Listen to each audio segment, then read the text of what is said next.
Peace, flocklighters. You shall know the truth, and the truth shall make you free.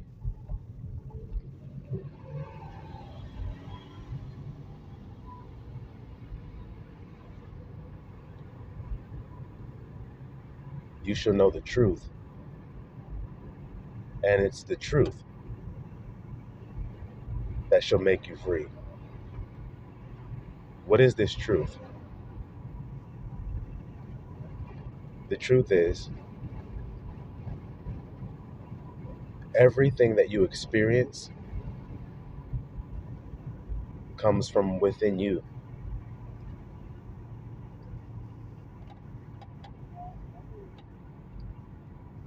Once you understand that truth and know it, and to know means to become one with. Check Adam and Eve.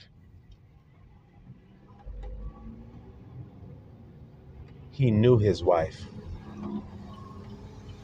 My question is, do you know your wife?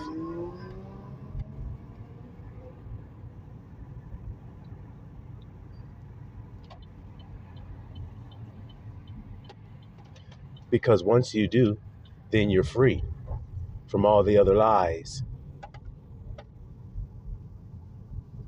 Your wife is what's supposed to bring you rest, supposed to bring you comfort, right?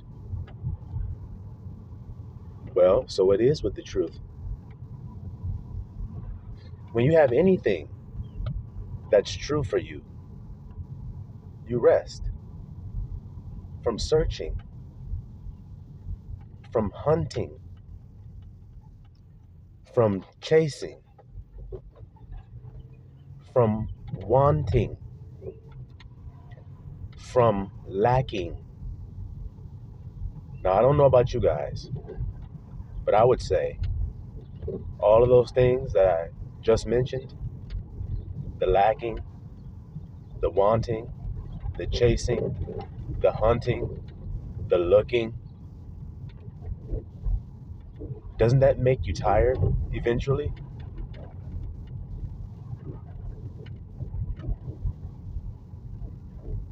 Wouldn't that make you weary eventually? Then it's no surprise that the same one that told you that once you know the truth, then you will be made free, it's no surprise that he said, "Come to me, all of you who are laboring and are heavy laden." Now, if you come to the He who's speaking, then he's going to give you a commandment to keep, isn't he?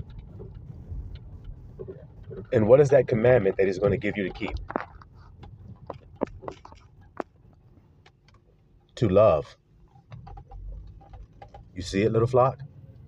It's to love. And the truth of the matter is, you haven't been loving yourself. If your experiences don't mirror love back to you, do you understand what I'm saying to you? Because all the issues of life and everything that you experience comes out of your heart. And the scripture says that your heart is desperately wicked. So keep close watch over it. Just like a man would do for his wife. A lot of men have been deceived out of what it means to be a husband. But a husband means a gardener, a keeper of a enclosed, protected area. Keeper means protector of it. If the gate to the enclosed area has no keeper, then any and everything can go in and come out of there. Do you see it? The issues of life? But if you have a tender keeper who keeps watch over his wife, see, over his enclosed garden, Song of Solomon, says, who does that labor does an easy labor, does a light labor. Do you see? Because the man may believe that he must provide a home and pay the bills, go to work, provide material things and goods and needs for the physical. And though that be all good and well, it does no good if he does that while neglecting her garden. Do you see what I mean? By neglecting her garden, it doesn't matter what else he does, because all the issues will come out of that garden. Do you see? And this is why many men are disappointed, and they say things like, I did everything for you. I paid all the bills for you. I made sure you didn't struggle for nothing. I sacrificed so much for you. And he finds himself left in the end. Correct?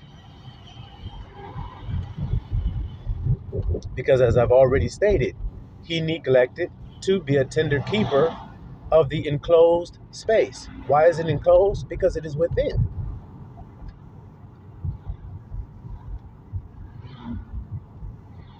And as a man, you must stand guard to what goes within. Christ made this very clear to everyone, but everyone denies it because they're too carnally minded to understand the spirit. And Christ says, my words are spirit. So they can only be spiritually discerned what he means when he talks. And they would always speak about a physical thing when they spoke to Christ. Always. Hey, man, you shouldn't eat that, man. You shouldn't eat this. This is unclean to eat that. That's going to make you a sinner if you eat this. Christ would be like, don't you know everything that you eat goes in your belly, is digested, and is put out into the sewer? Isn't that what happens at your house every day? You eat some food, you wait a couple hours, and it's going to come out into your sewer. You're going to flush it through the sewer line. So then you're fulfilling the truth, just like Christ said. But he said, what comes out of your heart, this is what defiles a man. So then we need to throw out that old understanding that we once had. See, there's old wineskins, little flock. And those old wineskins are full of old wine. Christ also made that clear to you. Wine means information. When you find out good information, it makes your heart merry. That's why Christ calls it wine, because wine, when you drink it, makes your heart merry. See, when you take it in your body, it makes your heart merry. So when you take good information in, it makes your heart merry to hear it. It makes your wife celebrate and rejoice when she receives good information from her husband. Can't y'all see what I'm saying to you here? Can't you see it? See, I'll break it down to the physical, and then we'll come back to the spiritual, and you'll see how it's perfectly connected like two Legos clicking together. Watch this. When you take a man and a woman, and they marry, something called consummation takes place after the marriage, which means the man is going to take the woman and he's going to become one with her. And she's going to become one with him. And the way they do this is through sex, through intercourse. Peep that word, intercourse. And through this active intercourse, an ejaculation will occur. So then he will pour his wine into her cup. You see it? He's pouring his wine into her cup. Now that can make her heart merry if she loves him, if she reverences him, if she respects him. You see, that will make her heart merry. And she'll produce a child and a seed in return. Do you see? So then let's take it up another notch. That's all we got to do, because his words are spirit and they are life. Life means the spiritual mind. The spiritual mind is life and peace. See?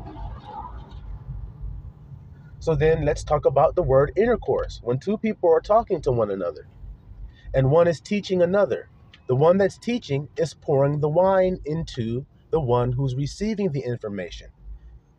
So it's a sexual act. But in the kingdom, there's no male or female.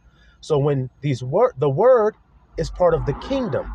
So when you're delivering the word to another, that's a sexual act that does not have anything to do with a male or a female, like Christ was telling us all. See?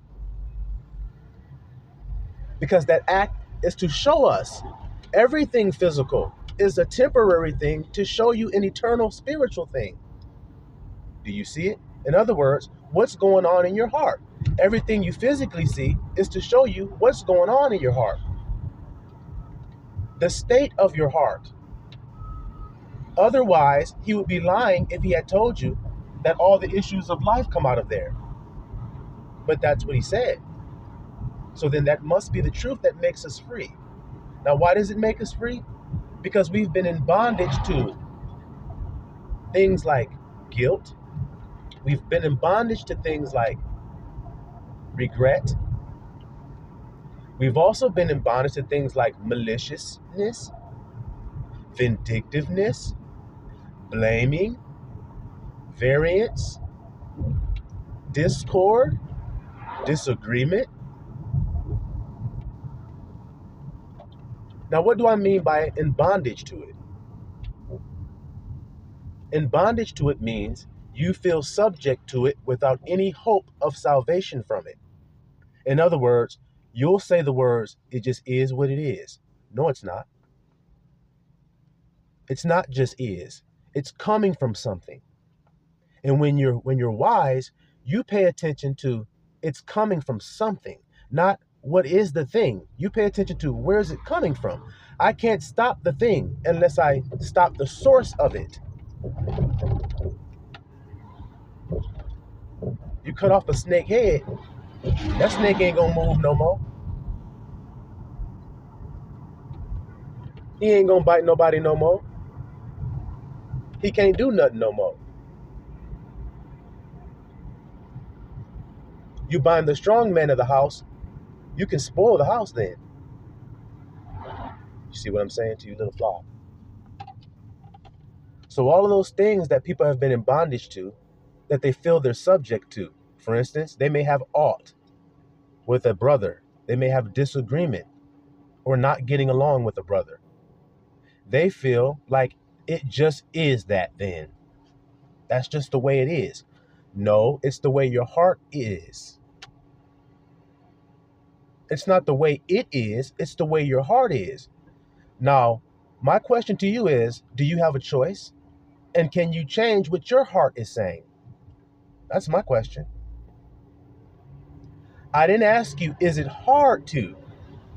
Because I know how children can interpret questions sometimes. And there are some people who are still in a childlike state emotionally. I didn't say whether it was difficult to change and choose another way of dealing with the situation from your heart. I didn't say whether it was easy or hard. I just asked you, do you have a choice? And the obvious answer is yes.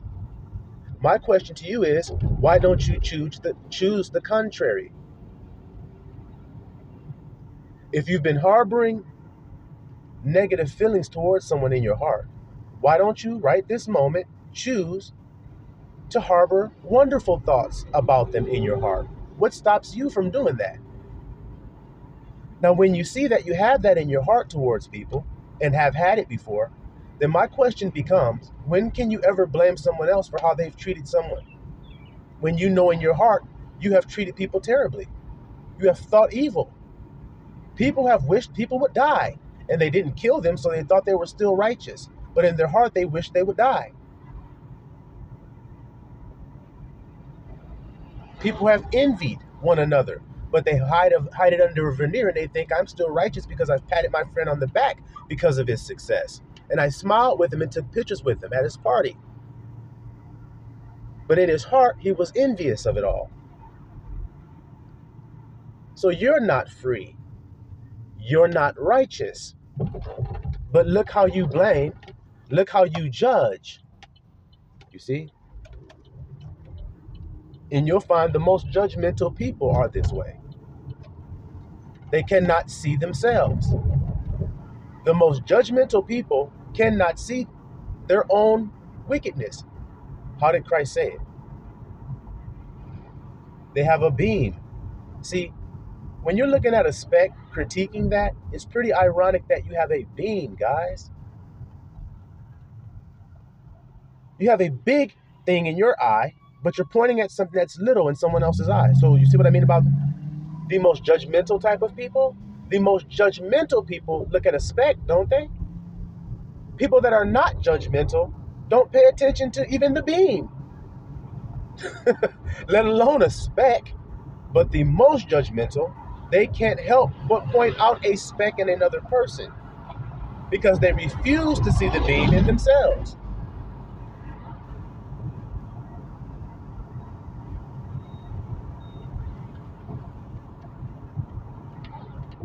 This is what you call hypocrisy. And when you read the scripture, you see that's one of the things that Christ speaks about with exclamation points.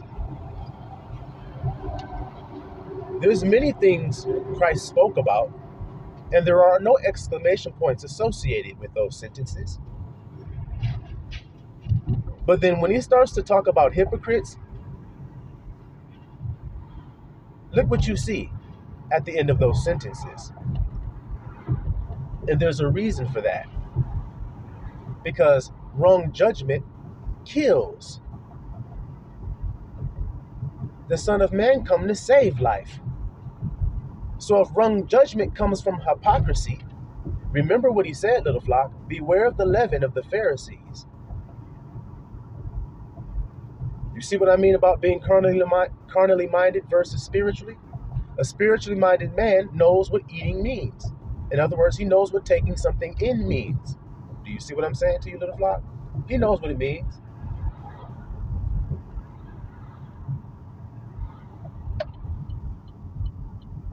And so when he hears that, he says, okay, this means that the Pharisees are doing something that Yahushua is warning me not to do. Now, what are they doing? Well, he says they're being hypocrites. That's what he says. So when they teach from a place of hypocrisy. So beware of doing that yourself. That's what he's saying to you. Because many men do it. And the thing about it, when you're doing it, is you don't know you are. That's the danger of it. Just like the Pharisees didn't know. Forgive them, for they don't know what they're doing. See? So then when people are judging you, do they know what they're doing? If Abba told us not to do that, they clearly don't know. Because if they did know, then they wouldn't do it. See? But since they do it, what are you supposed to do? Forgive them, for they know not. They don't know. And so I forgive. Forgive means it's erased. That's hard for men that are in the carnal mind to do, because the carnal mind is selfish.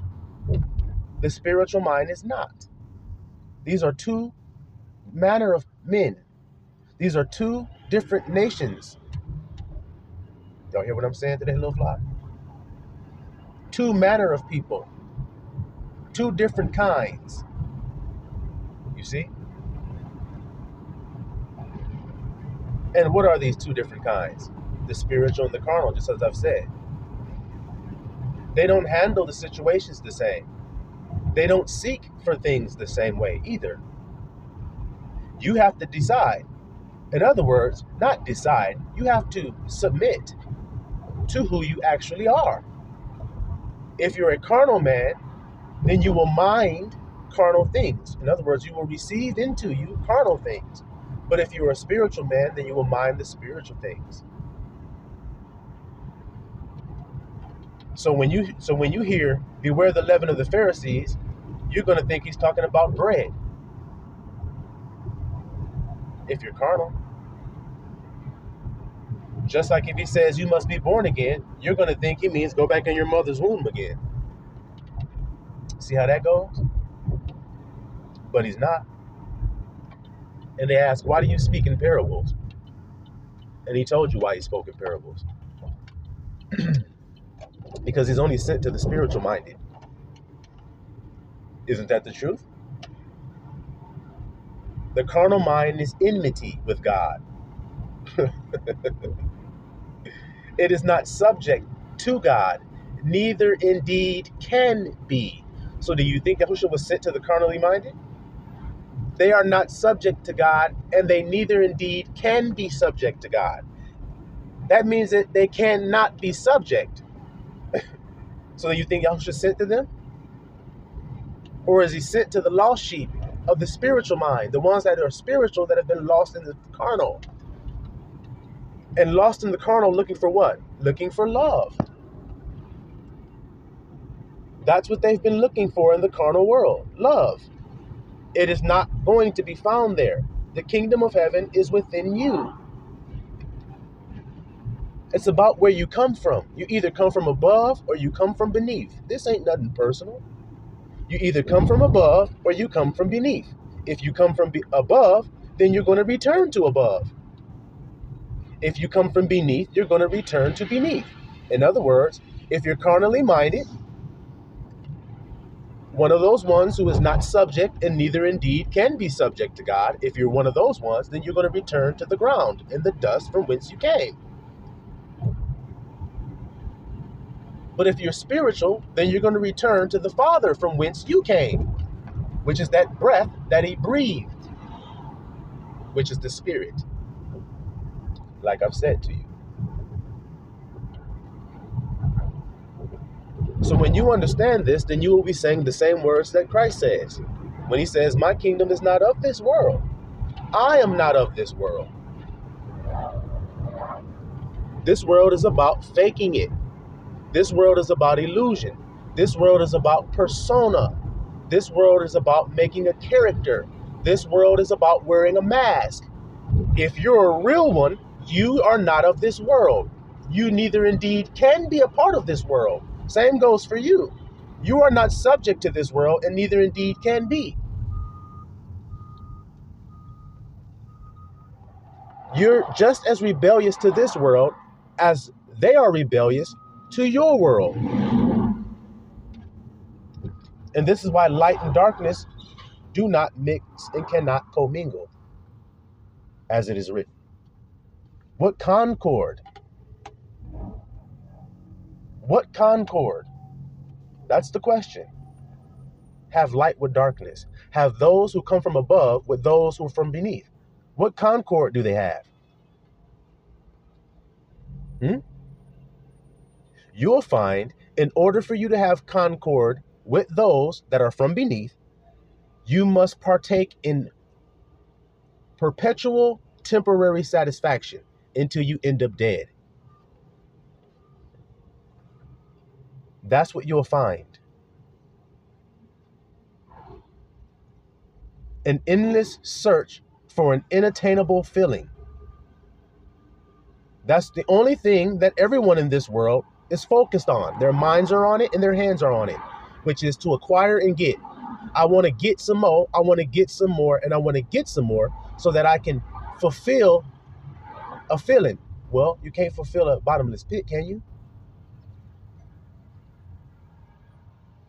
No, you can't. The eye is never filled with seeing. The ear is never filled with hearing. Do you hear these words? But imagine all the people that are trying to see something new and hear something new when there is nothing new from beneath. There's nothing new that comes from beneath. What's going on beneath is never, ever going to change. It is on a continuous loop of dissatisfaction. Like I've said, that will not change. And that way is not subject to God. That way is not of God. You see it?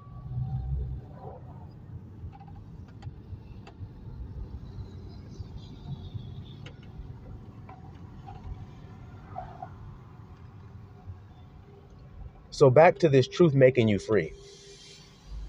That's what you're going to realize. You hear me? That's what you're going to see. You're going to see, wait a minute here. All of this time I've been thinking that this person was responsible for my pain. It was because of this person here that I feel the way that I feel now, it was because of what they did in that moment to me that made me into what I am now today. You realize that that's nothing but a lie. That's nothing but excuses. That's nothing but a temporary band-aid that you're putting on a big ass open wound that's putrefying. You have no ointment to pour into it. You're not healing. You're just temporarily bandaging it up.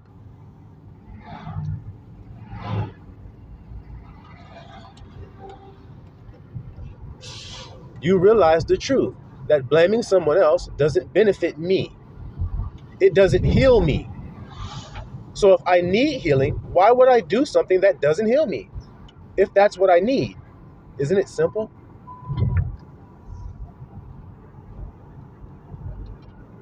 But as I've said, until you can remove that beam out of your eye, and Yahushua said you can do it. He said, get it out. So if you can get it out of your eye, then you'll see clear enough. You'll see. You'll see the struggle for what it truly is. You'll see the warfare for what it is. And war ain't easy.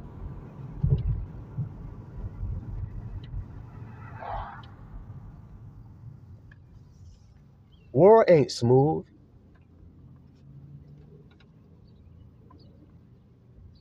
War isn't orderly. It's chaotic. And when you see how chaotic you've lived for so long, then you'll say, what is this peace that passes all understanding that Christ is telling me about? How can I acquire that? Do you see what I mean, little flock? Now your mind in your hand wants to acquire a brand new thing. That's only because you are a transformed man. You must be born again to enter into the kingdom, little flock. You can't come in the natural man that you were, because you'll be too selfish. You won't be able to keep his commandments. And his commandments are not grievous. That you love one another. That's very easy to understand. But people tend to think that they can't love anybody until their circumstances are good for them, and then they can start to love. Then I'll start treating people better when my circumstances for me are better. Look at the selfish mind that's not subject to love, because God is love. Look how you're not subject to love, and you can't be because you're too selfish. Love worked no ill to his neighbor. Therefore, love is the fulfilling of the law. And look how rebellious people still are to this day. We're not all singing that one tune. All these people that say that they follow Christ don't just stand on that one rock like I do. Love works no ill to his neighbor. Therefore, love is the fulfilling of the law. Now, if you say you keep God's commandments, don't you think you should be one who fulfills the law? Well, there's only one way to fulfill it, isn't there? And which way is that? To do unto others as you would have them do unto you. That's a universal language that we all speak. We all know how we want to be treated, but yet we're not willing to treat our brother that way first, which is the prerequisite for you feeling the way you want to feel. Do you see how the kingdom is just being hindered to men, and they're being blinded and led into a ditch of destruction? Thinking that they need to focus on getting themselves together and getting their life right, and then they can then love someone. Then they can stop having an attitude. Then they can stop being such an asshole. Then they can stop being such a prick. Then they can stop being such a jerk to everybody. Because they're mad, because their circumstances aren't right, even though your circumstances are only showing you what your heart is saying to you. Not what somebody else has done to you. Not how somebody else got over on you. Not how somebody else tricked you. Not how somebody else deceived you. Not how somebody else did a damn thing.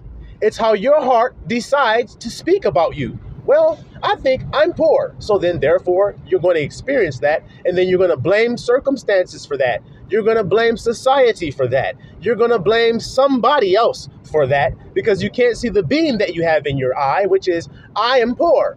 You can't see the beam in your eye, which is I am stupid. You can't see the beam in your eye, which is I am selfish. You can't see the beam in your eye, which is I'm a fucking asshole. You can't see the beam in your eye, which is I am quick-tempered, I am mean as hell, I am disrespectful. You can't see the beam in your eye, which is I'm nothing but a piece of crap.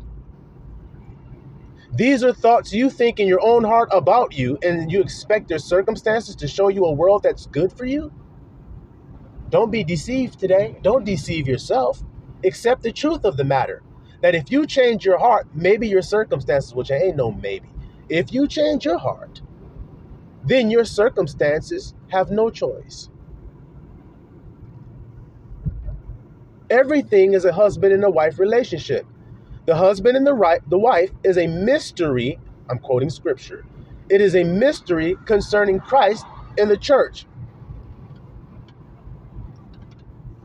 So I need somebody to tell me that it's not a mystery. Do you know the mystery of the husband and wife? Because the grandson's always breaking the mystery down to you. Always. Your thoughts and your feelings. Is that a husband and a wife? The grandson says that it is. Did you know that it was before? Do you know who the northern and southern kingdoms of Israel are? It is your mind and your heart.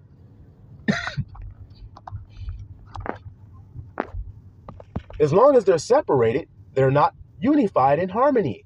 Now, what do you think Abba wants for your heart and your mind? For them to be separated and divided? You know good and damn well a house divided can't stand. Who's the house?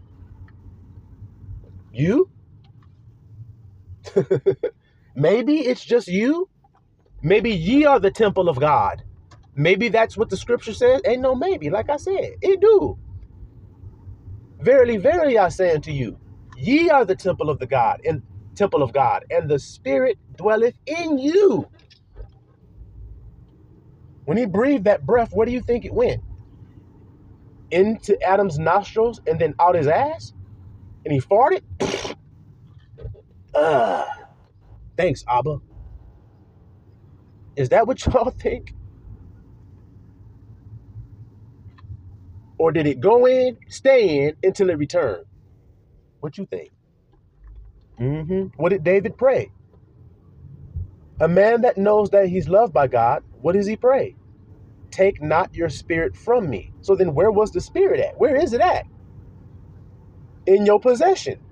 If it wasn't, how in the hell is he saying don't take it from me? Come on, y'all. We got brains up in that noggin, and they work. And we gonna prove that they work by understanding these simple things that ain't hard to understand, are they? I would say they ain't hard to understand. They're real easy like to understand if you ask me.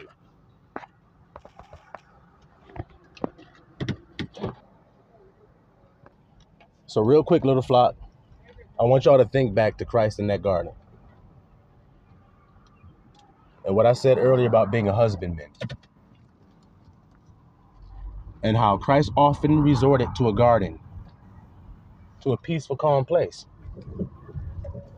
And how they came there to take him from that place and bring him into a hellish state of being. And how Judas had to betray him in order for that to take place. So now, what is that telling you? It's telling you that when you experience betrayal in life, the betrayal is designed as a temptation to pull you out of the state of being that is heavenly, loving, peaceful, and calm into a hellish, fearful, doubtful, hateful state. Now, anyone who's been denied, I'm asking you, how did it make you feel? When you were betrayed, I meant to say. Anyone who's been betrayed, how did it make you feel?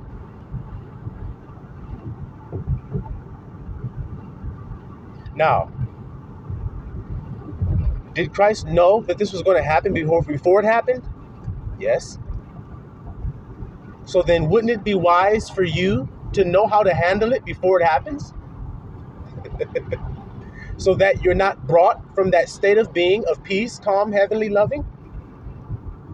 turn into a malicious beast that hates your brother because he betrayed you? Because that's the only alternative you have. There's only one of two states you can reside in. There's only one or two manner of people that there are. There's only one of two nations you can be a part of. One of two worlds. You hear me? So that's what betrayal is. It is a temptation. This, I said deny earlier. It's interesting I said that because this also happens to be the same night that he was denied by Peter. So these things are taking place to try to convince him to leave his state of being, which is what state? I am loved. All of it is designed to pull you out of that state. I am loved. Because when your friend betrays you, your brother that broke bread with you, when he betrays you, it's designed to hurt you. It's designed to get you to take Abba's name in vain. Y'all didn't read about Job? Christ is experiencing Job again, right there. And what do I mean? It means great hardship to tempt you to curse God and die. That's what it's designed to do.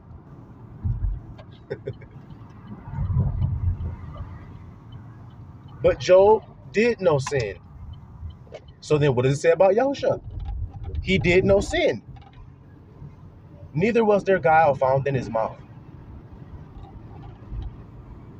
So when he said, forgive them for they know not what they do, he wasn't lying when he said that.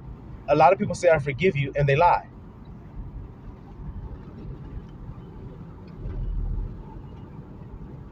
They don't actually believe that you don't know what you're doing. They think you do know. You know good and damn well. So because you know what the hell you did, then I'm just going to hate your ass now. Well, how that's going to do you any good when the scripture says, overcome evil with good?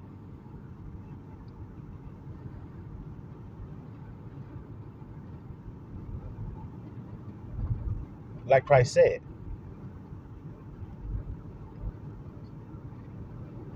If you knew, watch this, if there was a booth just set up somewhere in a city, and you were out of curiosity walked up to that booth, and there's a guy sitting there behind the counter, and you're like, what's this booth about? And he's like, well, I have these weapons here, these guns here. You can choose one, and you can turn and pick anybody on the street that you see, and you can kill them. The catch is, if you do it, then it's going to be done to you. How many people do you think are actually going to pick up that gun and use it and go kill him? How many people you think will do it knowing that that's exactly what's going to happen to them, the same exact way they did it and everything? It's going to happen to them. How many people you think will do it? Now in the world, how many people do you see pick up that gun? Metaphorically, how many people do you see pick up that gun? So then look how many people got that gun coming for them and don't even know it. So forgive them. Because they don't know it. If he knew it, he wouldn't have picked the gun up. But when he picked the gun up, the nigga at the counter didn't say it was going to happen because he's not Christ. He didn't tell the truth. He was a serpent. And he told that nigga, hey, man, you picked that gun up, man. You can get your revenge back, man. Shit. Motherfucker crossed you. That nigga betrayed you. Go get your get back, even if you get life. What the hell? You know what? You're right, man. Wait, what's going to happen to me if I do this? You shall not surely die. I won't? No. But you'll be as God. Okay, hell yeah. I have power now in my hands. See what I mean? Now you got the power. Yeah, right. You were deceived. Vengeance is not yours. So then, why are you holding a grudge against somebody today? Why are you being nasty towards somebody today? Because you think vengeance is yours. Or you're bitter because vengeance is not yours. Stop playing with me. You don't love God. And you ain't subject to God's ways. And your heart ain't right. So then you can't talk right. So then you shouldn't talk. Otherwise, you're going to have gall in your mouth, man. You think you can speak the truth and not have the right heart? It's impossible. Out of the abundance of the heart, the mouth speaks. Guys, I told you, you better go back to the source of a thing. You better go back to the source of a thing so that you can have some understanding that all of these grudges you've been holding, all of this vitriol you have in your heart towards others, all of this maliciousness and judgmental attitude and looking down on everybody around you, it's because your eyes ain't on I am, and you're in idolatry, and you've been taking the Father's name in vain. That's why you feel all them nasty ass feelings you feel. You took God's name in a lie. You can't be feeling those things unless you took God's name in a lie. This is why I want everybody to know their sin. You took God's name in vain in your heart, guys. You all did. Everyone has sinned. Everyone has fallen short of the glory of I am because they took his name in vain. They made a lie of his existence. And you can't do that. That ain't right to do it. You don't have the right to do it. But you have the right to submit to the truth. And I would say it would be well with you and go well with you if you did. You wouldn't be worried about nobody else today. You would see it. Your wife would feel it. But now your wife will consult her husband, which has now become right thought. Instead of just going off of what she feels, she will now consult her husband. Hubby, this happened to me, and this made me feel like this. Oh, baby, I understand that. I could totally understand why you'd feel that way. But that's only because you believe a lie. You believe the truth, you'll be set free from that lie. Would you like to know the truth?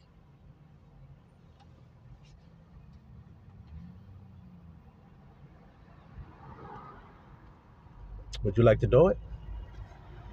Because I'll tell it to you.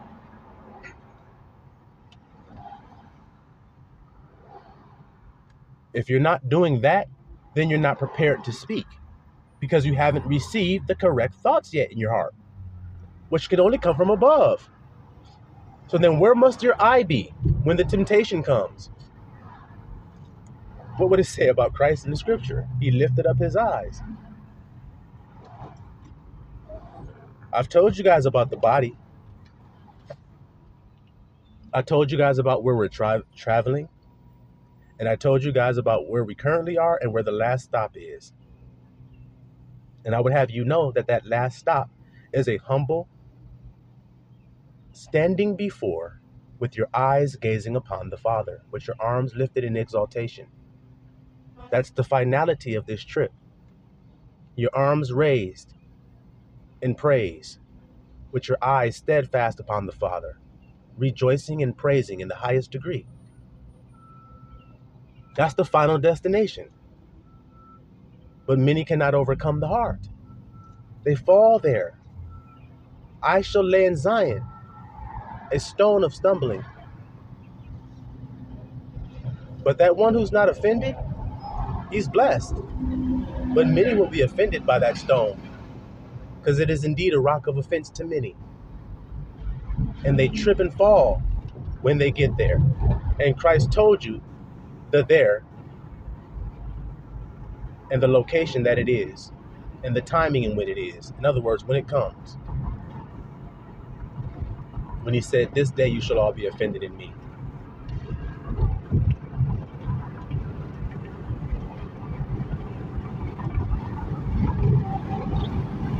That's the time when friends turn to foes. That's the time when the mask slips off.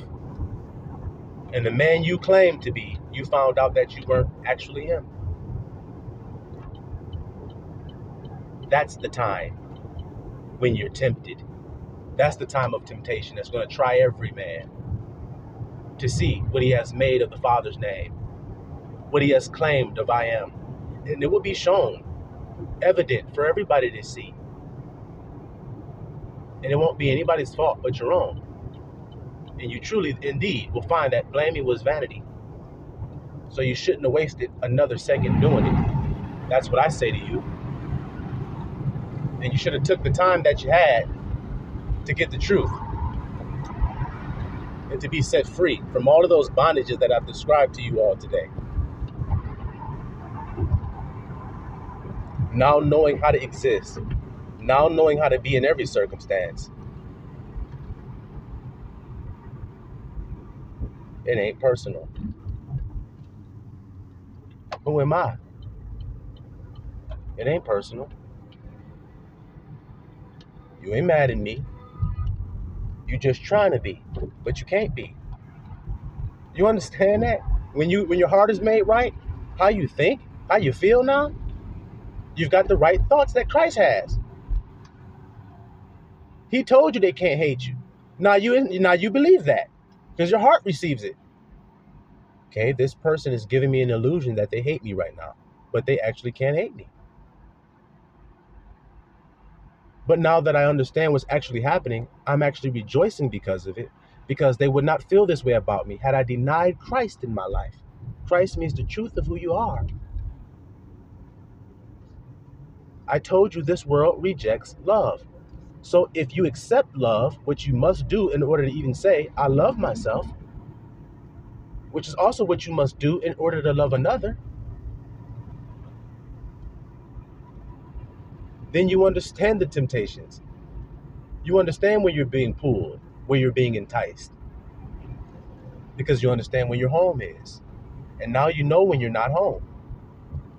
When I'm not calm, I'm not home.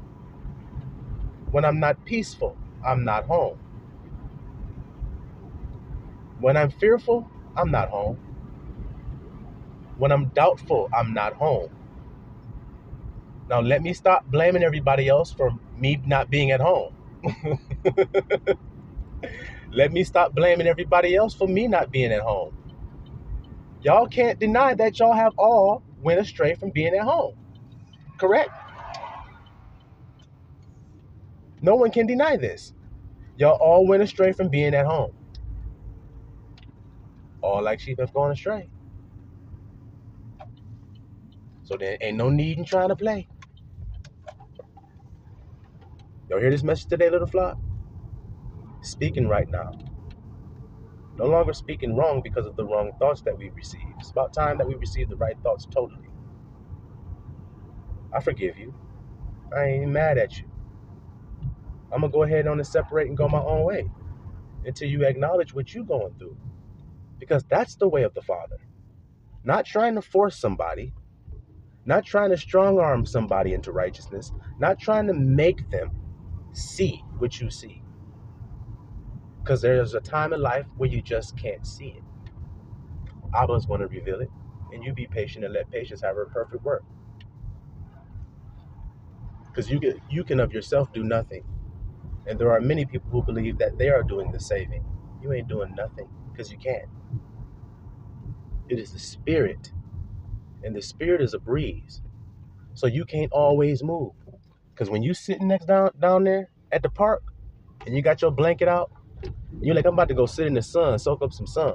And you laying out there, that sun get to beaming, you get a little hot, you be like, man, I wish that breeze would blow. And occasionally it does, and it brings great relief when it does. And you can't do anything about it, but simply wait for it. So it is with the Spirit. And when you learn to wait on the Spirit, there will be times when you don't talk. There will be times when you do. There's going to be times when you embrace, and there's going to be times when you refrain from embracing, because that's what this breeze does. That's what the Spirit does. You hear me, little flock? So y'all be blessed today. Silawam Israel.